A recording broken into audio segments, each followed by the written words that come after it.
तो अब हम बात करते हैं उष्णकटिबंधीय क्षेत्र के बारे में।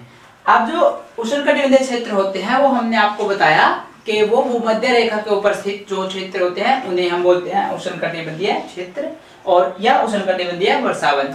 अब वर्षावन है जो वहां पर वन होते हैं उनके अंदर वर्षा अत्यधिक होती है, पेड़ होते हैं, तो ज्यादातर जानवर वहां पर कैसे रहते हैं जो पेड़ों के ऊपर बसेरा करें, पेड़ों के ऊपर रहे।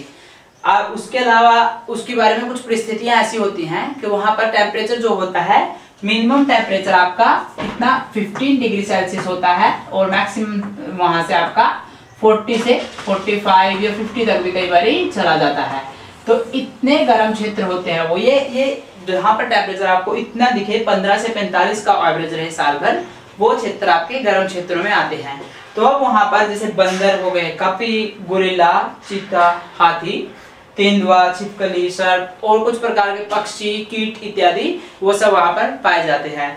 अब बेसिकली हमने जब देखा था कि ध्रुवों पर जो जीव जंतु रहते थे वो बहुत कम मात्रा में कम जानवर रहते थे, कम किस्म के जानवर थे, लेकिन यहाँ पर जो ऐसे क्षेत्र हैं उनमें बहुत ज्यादा किस्म के जो है जानवर या जंतु रहते हैं।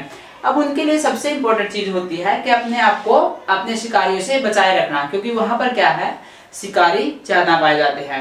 तो उसके लिए ज्यादातर जो है पक्षी या जो ज्यादातर जंतु जो हैं वो कैसे होते हैं, वो पेड़ों पर रहने लायक होते हैं।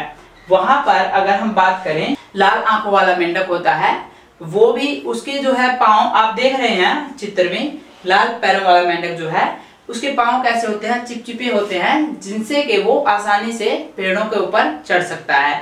उसके अलावा आपके बंदर हो गए, बंदर की जो है बंदर तो आपको पता ही है कि पेड़ों के ऊपर आसानी से रह सकते हैं, उनके पाँव वगैरह इसी तरीके से होते हैं। कपी भी एक बंदरों का ही प्रकार होता है, वो भी ऐसे होते हैं जिनकी पूंछ वगैरह क्या होती है, उनकी बहुत लंबी पूंछ होती है, जिससे वो क्या करते हैं कि शाखाओं पर उल्टे लटक सकते हैं अपनी पूंछ की सहायता से।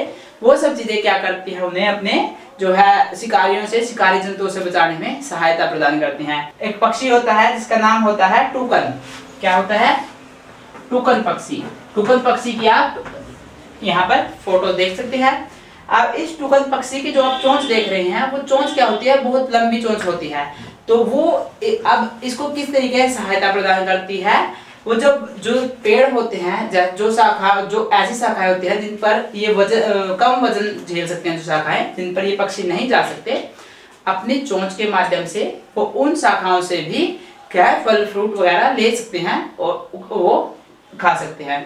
उसके अलावा जो हो गया आपका कि लायन टेल्ड लंगूर के आप चित्र देख सकते हैं, ये भी ऐसे ही होते हैं जो पौधों के ऊपर, अपने वृक्षों के ऊपर बहुत आसानी के साथ में रह सकते हैं। अब वहां पर जो जंतु होते हैं उनकी जो है, उनकी जो विशेषताएं होती हैं कि उनकी सुनने की क्षमता को क्या होती है, बहुत ज्यादा संवेदनशील, जो सुनने की शक्ति होती है वो संवेदनशील होती है। उससे होता क्या है, अगर जरा सी भी आवाज आती है तो वो अपनी उन आवाजों को, अगर कोई उनका शिकार करने वाला है या कोई पास से गुजर रहा है, तो वो उन आवाजों को जल्दी से जल्दी सुन लेते हैं। बहुत धीमी आवाज को भी वो अच्छे आसानी से सुन सकते हैं। उसके अलावा आपका जो चीते वगैरह होते हैं उनकी खाल ऐसी होती है जो कि गर्मी को सहन करने के लायक होती है।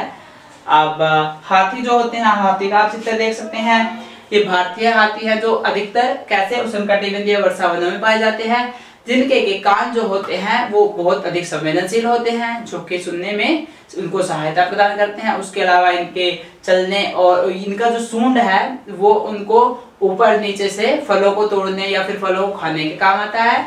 इसके अलावा पानी वगैरह पीने के लिए क्या करते हैं, ये अपना सूंड का इस्तेमाल करते हैं। और इसके अलावा जो इनके दांत हैं, जो बाहर दांत दिखते हैं, उनसे ये क्या करते हैं, जो इनको खाने के लायक जो पेड़ पौधे होते हैं उनकी खाल उतारने के काम, ये खाल को छीलने का काम अपने दांतों के साथ करते हैं। लेसन में हमने मौसम के बारे में पढ़ा, जलवायु के बारे में पढ़ा और जलवायु के अनुकूल जंतुओं का अनुकूलन के कैसे ध्रुवीय क्षेत्र में कैसे प्रकार के जानवर पाए जाते हैं, वो किस प्रकार से अपने आप को अनुकूल बनाते हैं उन क्षेत्रों में रहने के। उसके बाद हमने पढ़ा उष्णकटिबंधीय वर्षावनों के बारे में और वो किस तरीके के होते हैं, कहाँ पर वो पाए जाते हैं।